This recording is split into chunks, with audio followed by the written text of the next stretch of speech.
Hola queridos amigos, un saludo a todos aquellos que están viendo el video. En este momento les doy la bienvenida a tu canal favorito, Te Lo Enseño Ya. En este video tutorial te daré la solución para reparar el error cuando Skype no funciona la cámara o la cámara en Skype no funciona. Ok, en Windows 10, Windows 8, Windows 7, para cualquier Windows. Lo que vamos a hacer es ir al buscador de Windows, ok, el buscador de Windows. Vamos a escribir la palabra ejecutar. Cuando hayamos escrito ejecutar, nos va a aparecer esto que dice acá. Le damos clic y acá vamos a escribir lo siguiente. Acá van a escribir regedit y le vamos a dar en aceptar o enter. Luego nos va a aparecer un aviso diciendo que si deseamos permitir que la aplicación realice cambios en el dispositivo, y le vamos a dar que sí.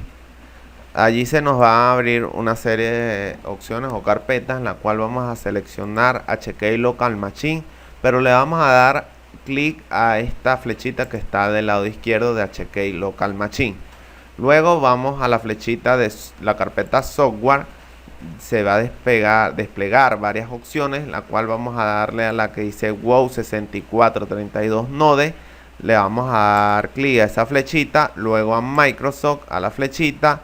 Luego le damos a la flechita de Windows Media Player o Media Player y se nos va a aparecer varias opciones, en la cual vamos a seleccionar la que dice Platform.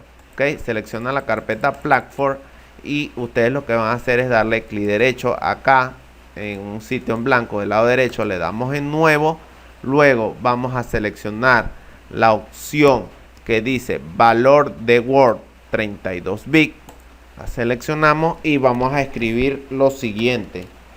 En el nombre de eso le vamos a colocar enable. Ya va, un momento, voy a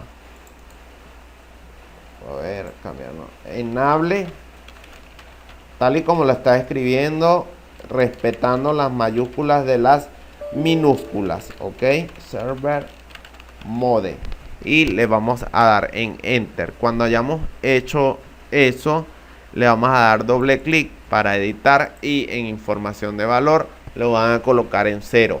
Si no les funciona con 0, la intentan con el número 1, ok, y le dan a aceptar.